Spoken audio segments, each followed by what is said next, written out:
I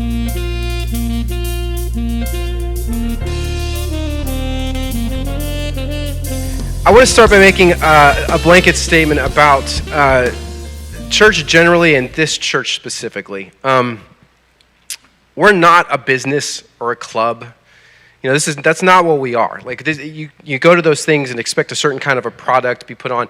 We are a family, and I think that's one of the things that's so cool about Graduation Sunday. We get to see our nieces, nephews, daughters, sisters come, and we get to celebrate that. And so the thing is, what we put up on stage every week, you may not be thrilled with every week, right? You may not think that the part that Amy sang last week was the right part, right? Like you may have thought, okay, that was the wrong soprano part or whatever. You may not even realize there are parts up there, and you're like, wait, what? You know the thing I want to make sure that you understand when it comes to families is we are up here using everything that God has given us, all of the tools, the talents, resources, everything we have to glorify God, first and foremost. That is the only thing we're doing up here. If you see anything else, then you're probably thinking about us more like a business than we are a family. I'd rather you look at us up here as if it was my son, he plays baseball. He's 6 years old, he's great. And when I see him up there and he hits the ball, I am just so thrilled for him. And I would hope you have a similar mindset as it relates to the things we do up here. Think about him as your brother or your son or somebody that's up here with the opportunity to glorify God. Now, it doesn't mean that we're going to do everything well, and there are certainly sinful attitudes that sometimes we try to root out of what we're doing. But I just would ask that you realize that we're a family, and I'd like you to join us in this family to make the most of God, in spite of all of our weaknesses or failures or the things that we do well, or rather I should say, God is not dependent on us being great for his success. And in the end, every knee will bow and worship God. And so please join us in doing that. I'm not gonna make excuses. If we need to do something better, we'll do something better as best we can. And if you can contribute just by showing up every Sunday, keep doing that. We love you for it, and we need you to do that. But if you can contribute in other ways, like we mentioned before, please do. So with that, I just wanted to say that. I feel like that maybe for some people might be the most important thing you hear today. Like you might get distracted by the things that go on up here without realizing that these are your brothers and sisters up here worshiping God to their fullest ability. So I appreciate that. So that's the backdrop I do want to preach from. Unfortunately today, for those of you who are looking forward to it, no 80s cartoon references or clips. I've preached twice before, and I think both times I brought up 80s cartoons. So I know some of you guys forgot about that already, but some of you were really looking forward to it, and I'm going to disappoint you today. All right. So have you guys heard of TikTok? I think everyone's probably heard of TikTok. This is it feels like it's a perfect thing for our society these days because they're short form videos. Yeah, it's hot up here. I'm sorry, and I don't like jackets. They're short form videos, and they seem. It seems like I said perfect for our society these days. We have such limited attention spans, and we have this like huge obsession with yourself and this need for affirmation. And TikTok seems to be like perfect for checking all of those boxes. And I bring that up because while I don't think TikTok existed back when Paul was around, I think something similar did. And so. You'll see. Hopefully, you'll see. I want to bring that up, and if you guys, I forgot my Bible today too. I'm kind of a mess this morning. Thankfully, I printed off everything I'm reading from the scriptures today. But if you have your Bibles, you can open up to Acts chapter 17. I've titled this message "Mars Hill: A Discussion with Philosophers." Mars Hill is, for some, probably pretty familiar topic. For others, maybe it's new to you. So. If you would, read along with me, and they should be up on the slides as well. We're going to read through basically the back half of that chapter. Now, while Paul was waiting for them at Athens, his spirit was provoked within him as he saw that the city was full of idols. So he reasoned in the synagogue with the Jews and the devout persons, and in the marketplace every day with those who happened to be there. Some of the Epicurean and Stoic philosophers also conversed with him, and some said, "What does this babbler wish to say?" Others said, "He seems to be a preacher of foreign divinities," because he was preaching Jesus in the resurrection. And they took him and brought him to the Areopagus, saying, "May we know what this new teaching is that you are presenting? For you bring some strange things to our ears. We wish to know, therefore, what these things mean." Now, all the Athenians and the foreigners who lived there would spend their time in nothing except telling and hearing something new. There's my TikTok reference in case you're wondering. So Paul, standing in the midst of the Areopagus, said, "Men of Athens, I perceive that in every way you are very religious. For as I passed along and observed the objects of your worship, I found also an altar with this inscription, 'To the unknown God.' What therefore you worship as unknown, this I proclaim to you. The God who made the world and everything in it, being Lord of heaven and earth, does not live in temples made by man, nor is he served by human hands as though he needed anything, since he himself gives to all mankind life and breath and everything. And he made from one man every nation of mankind to live on all the face of the earth, having determined allotted periods and boundaries of their dwelling place, that they should seek God and perhaps feel their way toward him and find him. Yet he's actually not far from each one of us, for in him we live and move and have our being.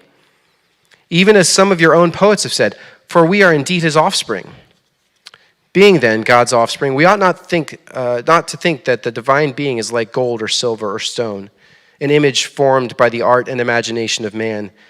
The times of ignorance God overlooked, but now he commands all people everywhere to repent, because he has fixed a day on which he will judge the world in righteousness by a man whom he has appointed, and of this he has given the assurance to all by raising him from the dead. Now when they heard of the resurrection of the dead, some mocked, but others said, we will hear you again about this. So Paul went out from their midst, but some men joined him and believed, among whom also were Dionysius the Areopagite, and a woman named Damaris, and others with them.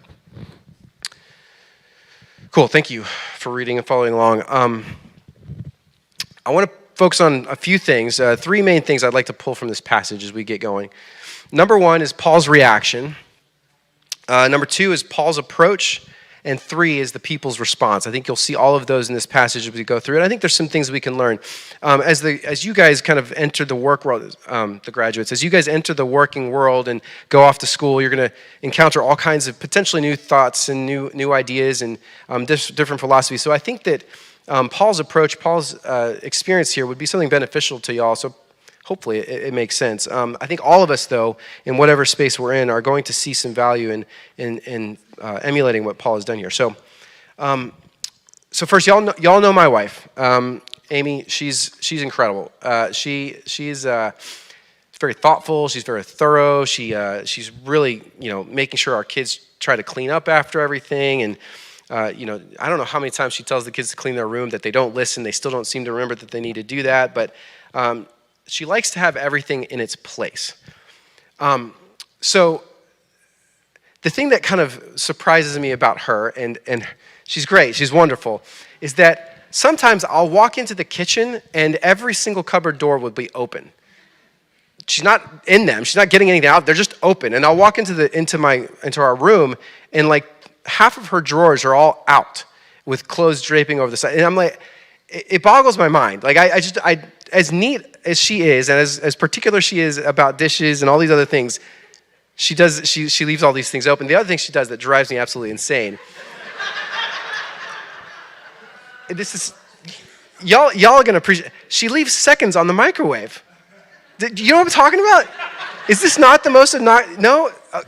Most people, they go in, they put a minute, they let it all go down, they open it up, or they'll specify exactly how many seconds. Amy just puts it in there, leaves 15 seconds, 8 seconds, and it drives me insane. Absolutely. And so if you are married to any one of those people, I feel for you. I'm really sorry that you have to deal with that. I will say, Amy, I think you've done a much better job of clearing seconds off the clock because you know how much it bothers me, so I appreciate you doing that. I say all that to say, for whatever reason, I feel very provoked, or I feel like I have to go do something to deal with that. So I'll close all those drawers, all those doors, and I'll clear the seconds off. And I actually can't help but wonder if that's a little bit like what Paul kind of felt. I mean, obviously mine's super trivial, but when he's walking through Athens, he is seeing these idols. He's seeing these people who are worshiping dead things, and he can't help but do something about it. And I actually think that that's probably the number one thing that we need to consider as it says in verse 16. Now, when Paul was waiting for them at Athens, his spirit was provoked within him as he saw that the city was full of idols. I think that while the example I shared was very, very silly, ultimately, I think that what Paul's concern here for is something that we should all understand, or rather seek to emulate. There are people around us who are in desperate need of God. They're seeking him out, but in all the wrong places, and his spirit was provoked. I think it's important to not think about the provoked idea. I know he probably was a bit irritated by the idols, but this is not the kind of irritated you get when you're scrolling Facebook or Twitter or whatever, and you're seeing stuff that you don't agree with. Like that's a different kind of provoked. Very likely you're just getting angry maybe for a good reason, I don't know, but oftentimes, as it says in James, man's anger does not produce the righteousness of God. And so our kind of being provoked is probably something that we need to work on, right? We need to make sure that we're sensitive to the kinds of things that Paul was. Over the years, I'll give you an example just of ways that, I mentioned I was provoked by doors being open and drawers being open and such, but I wasn't provoked by dishes being on the counter or crumbs being on the floor for a very long time. But over the years, I have learned the value of dealing with those things more quickly. And I think there's a similar, so to that end, I've gotten a lot better about doing the dishes and a lot better about sweeping the floors. And it's for the benefit of my whole family. I've realized now that training my kids to care about those things and getting to those more quickly means that she doesn't get burned with them, or that we're able to do other fun things as a family. But that was something I had to learn over time. I had to practice, I had to get better at. And I think that's probably one of the number one things that we should take away from Paul's response here. His initial reaction to those around him was driven by his concern for their spiritual lives, for their eternal homes. And I think that's something that we should clue in on or pay attention to. One of the other things that can be difficult, though, not just by being aware of the stuff around us that we should be, that can be difficult as it is. But what is also difficult is how we approach those situations when they happen. And I think, again, we can take a look at Paul's approach in a similar way and learn a few things about how he did that. So let's read verses 17 through 21 again. So he reasoned in the synagogue with the Jews and the devout persons, and in the marketplace every day with those who happened to be there. Some of the Epicureans and Stoic philosophers also conversed with him, and some said, "What does this babbler wish to say?" Others said, "He seems to be a preacher of foreign divinities," because he was preaching Jesus and the resurrection. And they took him and brought him to the Areopagus, saying, "May we know what this new teaching is that you are presenting, for you bring some strange things to our ears. We wish to know, therefore, what these things mean." Now all the Athenians and the foreigners who lived there would spend their time in nothing except telling or hearing something new. All right, so let's pause here and just make sure we understand the context of what's going on. I learned a few things as I was preparing for this. You may have noticed there were Epicureans and Stoics. I'm not sure how familiar you are with those groups of people or with those philosophers. I'm sure if you take a philosophy class in college, you might learn about them. But let's dive into that. I think I've got some. There we go. So Epicureans. This comes from, I'm not sure who it comes from actually. Grant Osborne. You're welcome to look this up. Again, we've got Google. You can find all this information. But I thought this was interesting. Epicureans were the agnostics of their day. They, again, believed that gods had nothing to do with human affairs. And that really happiness was kind of the end in and of itself. That's basically all humanity should pursue, is the highest level of happiness. There's whole philosophical frameworks for morality that people have established around this concept, and it began earlier, as you can see in these times as well. The Stoics, similarly, were kind of a little bit different group. They believed that they were materialists and pantheists who believed that basically divinity was interspersed throughout all of basically everything that is material. And that rationality was like the highest end of, goal of humankind. So interesting, right? Like these folks, they were pursuing some interesting ideas. And Paul knew of this, right? They were called out by name, and Paul was engaging with these groups of people. And I think that's important to kind of understand that, because it, to some degree, shaped how he addressed these folks.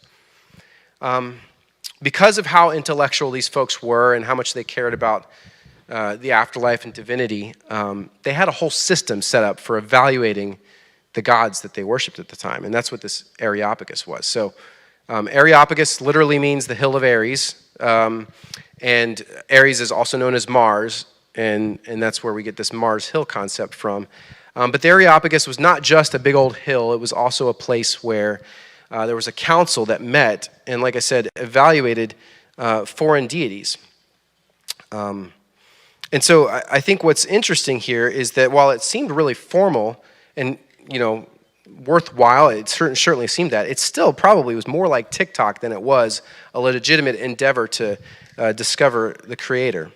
As I said, verse 21 basically says they spent nothing. They spent their time in nothing but new things. And so this is the thing that we want to kind of understand now. Based on that context, the people Paul was dealing with at the time, the system that was there in Athens, Paul didn't shy away from any of that. What does it say he did? It says that he actually met with them in the synagogues first, because again, that's where the Jews often were, and he could deal with the folks that were leaders in those communities at that time. But he also engaged people in the marketplace. And ultimately, his babbling, which obviously is not a positive thing, at least in 10, I think the idea is a bunch of like birds just kind of randomly pecking and not really having much to say. That babbling ultimately led to an invitation for a conversation. And I think that's something we need to acknowledge. We shouldn't shy away from the opportunity to engage people in person and share the truth with them in love so that they can then invite us to understand more about what we think. I think the other thing to note here too is that Paul did not see this pagan culture and simply dismiss it and say it was not something he was going to engage in. It was a very pagan process to go to the Areopagus, go deal with all of the other gods that were up there, and present their case. Paul didn't dismiss that. He understood that that was an opportunity to connect with people in a different way, and he pursued it anyway. I think we as Christians can sometimes, maybe be overly concerned about how worldly some process is without realizing there's an opportunity potentially to engage people who need Jesus. So that's something we can't overlook as part of Paul's experience, his approach. And so let's, at this point, let's maybe dive into a little bit more about what he said. Honestly, we're going to read through this, and there's so much that we could just sit in here on. I'm not going to. I'm going to try to keep things brief. But honestly, we could sit here for days, it seems like, and really sit on this. So, but I'm going to read it again, and we're gonna sit on a few verses though. All right, verses 22 through 31 say, "So Paul, standing in the midst of the Areopagus, said, 'Men of Athens, I perceive that in every way you are very religious. For as I passed along and observed the objects of your worship, I found also an altar with this inscription: to the unknown God. What therefore you worship as unknown, this I proclaim to you. The God who made the world and everything in it, being Lord of heaven and earth, does not live in temples made by man, nor is he served by human hands as though he needed anything. Since he himself gives to all mankind life and breath and everything, and he made from one man every nation of mankind to live on all the face of the earth, having determined allotted periods and the boundaries of their dwelling place, that they should seek God and perhaps feel their way toward him and find him. Yet he is actually not far from each one of us. For in him we live and move and have our being, and even as of some of your own poets have said, for we are indeed his offspring. Being then God's offspring, we ought not to think that the divine being is like gold or silver or stone, an image formed by the art and imagination of man. The times of ignorance God overlooked, but now he commands all people everywhere to repent, because he has fixed a day on which he will judge the world in righteousness by a man whom he has appointed. And of this he has given assurance to all by raising him from the dead.'" So y'all should go back and look at verses 26 and 27 real quick. I mean, those two verses right there, there is so much in. I'm not going to spend any time on that right now, so you're going to have to do that for homework this week. There's a lot there. There's a lot that is implied and that means, and so you need to sit and understand that for a bit. And I'm sure when he was here, Paul, or when he was doing this, Paul probably elaborated on some of these points and had a dialogue with these folks. But anyway, let's observe a few things, I think, about, while there are tons of profound and deep theological truths in what we went through, and all of it's really worth meditating on, I want to focus on a few things I observed. Number one is he acknowledged their passion. I think you saw that at the beginning of the chapter, right? Or at the beginning of that section. As I was describing before, like he walked through and noticed that they were very religious, right? And the fact that they have this whole process in place, he didn't dismiss that as being outright evil. He saw that that there was something valuable about their pursuit of their Creator, of why they exist, about why, what is the meaning of life, right? And then the next thing I think that he does is he finds a way to connect that pursuit with truth. And you'll notice he does that by finding that inscription to the unknown God. That's something that was purely pagan, had nothing to do with Jesus. It was just something that but he found a way to say, look, you guys have this awesome passion, this religious bent, and this desire to understand life. And you've got this unknown God here, this inscription to the unknown God. He found a way to try to use, to connect truth through things that they dealt with. The other thing he did is, and again, I'm not going to go into a ton of detail, but given his particular audience, he tailored his message so that people would resonate with some of those ideas. And I think that if we refuse to acknowledge what other people are understanding and their way of thinking, their worldview, and it'll be hard for them to put in context the message that we are bringing. So Paul then addressed specific concerns that his audience would recognize. But this is the most important thing. You can do all of those things, and I think there are lots of so-called Christian people who will do these kinds of things, but they'll stop short of or simply distort and ignore the last and most important thing, and that is Jesus. You can see that Paul, he pursued their passion, acknowledged their passion in their pursuit.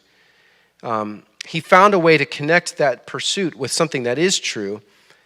He acknowledged their worldviews and found a way to connect his message with those worldviews.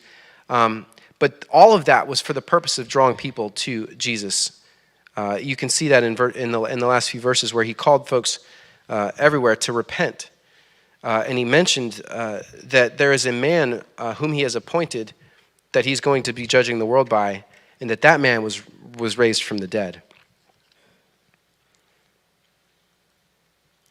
Now, you would expect that after Paul had given an address like this, given his stature in the Christian world potentially at that time, and even maybe it's tainted by our belief of how big of an influence Paul was on at that time, you would have expected hundreds and thousands of people to come to become followers of Jesus and join the church like Peter did, right? You would have expected that, but that's not what happened. You remember Peter gave that sermon, and then that day thousands were added to their number, and that was not the case with Paul. So let's take a little bit of an understanding of what the people's response was to these claims.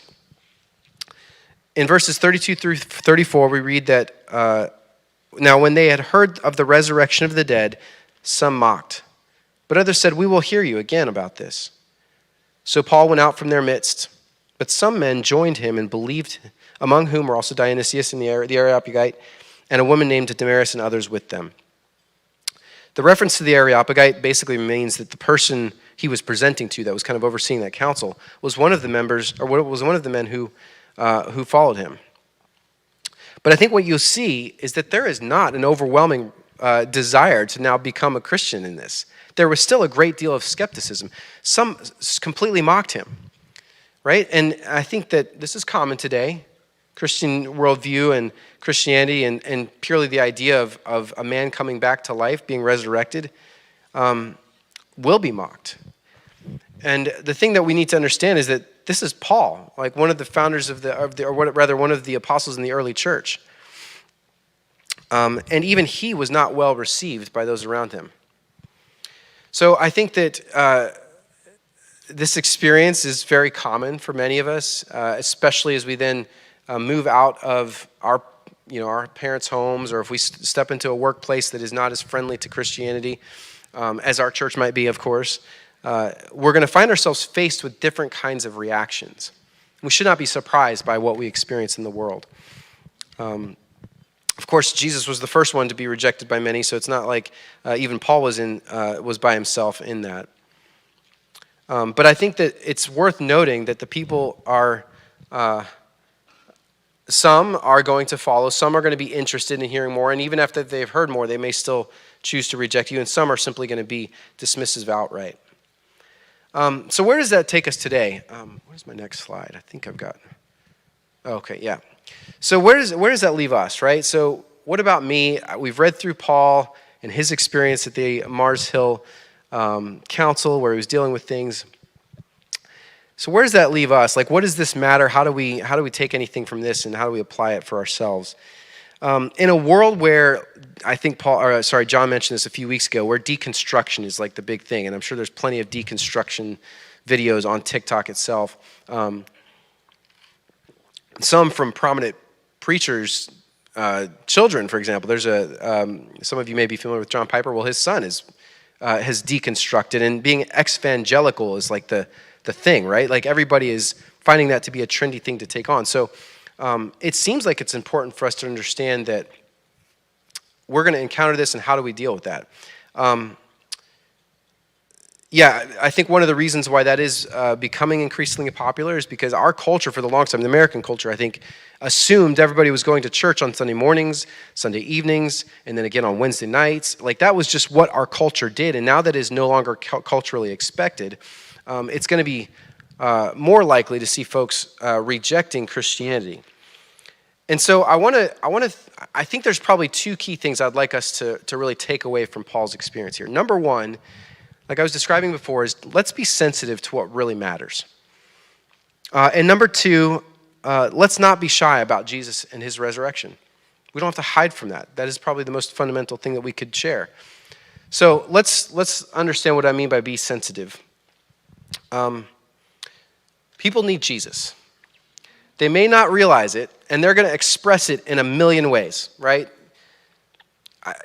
TikTok is probably the greatest way for you to see all the different ways people are expressing their need for Jesus without really truly acknowledging it.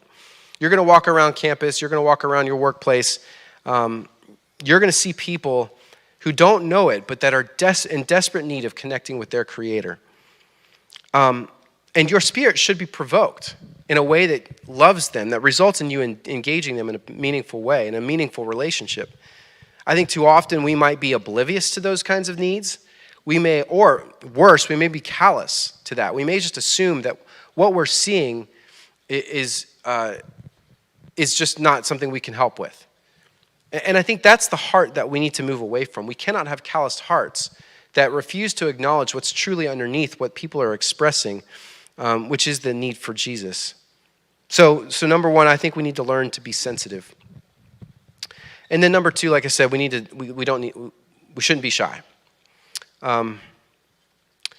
If we're so sensitive to those around us that we avoid telling the truth, we're missing out on a really important chance to, I guess, accomplish something, right?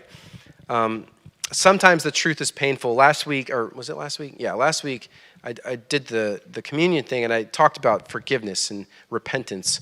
And I think one of the most difficult things we as humans have to encounter is when somebody points out a character flaw or a way that we're wrong. We are so quick to be defensive and refuse to acknowledge that we need to change something or maybe consider a different perspective. And unless we're willing to point out the truth, though, those folks are people. We are going to continue to live in destructive ways. I have a pretty quick temper sometimes, and I get pretty competitive, and it's something that, Neil knows. Everyone knows. So this is not something, everyone knows that I'm competitive, and it's a problem. But it's not okay for me to live in that wrong attitude, right? I'm going to destroy relationships. Actually, this is interesting. I had a friend, I think I was in middle school, might have been elementary school, but I used to play Super Street Fighter 2 on the Super Nintendo with him, and he always beat me. And I did not handle that well. I would take that controller. These things were super sturdy back then, man. I chucked that thing as hard as I could into the ground and picked it back up and tried to win again. It was terrible. But the guy stopped hanging out with me because I was not fun to play against, right? Like these days, if you take one of these fancy phones, you slam them on the ground, they're shattered, and you have to pay hundreds of dollars to repair them. But back in the day, things were built better, I guess. Sorry. I'm not even that old, but I'm old enough to say that, so that's the thing. Point is, it is not okay to live in those destructive manners. I destroyed a relationship there, a relationship that I don't have today, that I don't have an opportunity to engage in and to draw him to Jesus Christ. And I think that by avoiding telling the truth, or by avoiding hearing from other people when we need to change things, we're missing out on an opportunity to move somebody out of a destructive way of living and into a way of living that is consistent with what God has designed for us, and one that results in our flourishing. It would be unloving to simply grant people the opportunity to live in their delusional mindset of their own reality. And so that's why we can't be shy about what Jesus has done for them on the cross, and help them understand that he died on the cross but rose again and conquered all of those things. It's hard to tell people that Jesus rose from the dead because that's just crazy, right? Somebody just rose from the dead? It's hard to say, but it's true. It happened, and it's the only thing that we can lean on. It's the only reason why we have an opportunity even to gather today. As it says in 1 Corinthians, if Jesus did not rise from the dead, we are to be pitied above all. So if we do not preach Jesus and his resurrection, then we're no better than those Epicureans or those Stoics who believe that human happiness is the end of everything, or that rationality is the end of everything. So what I would encourage you guys as you enter your next phase of life, like I said, is to be sensitive to those around you. Don't dismiss people because they think differently than you. They may not have the same kind of upbringing that you've had, and a way of thinking that helps them rationalize all the stuff that's going on around them. Be sensitive to that and love them. And what I would say too is that the reaction that Paul had was to go engage them in person, in the marketplace and so on.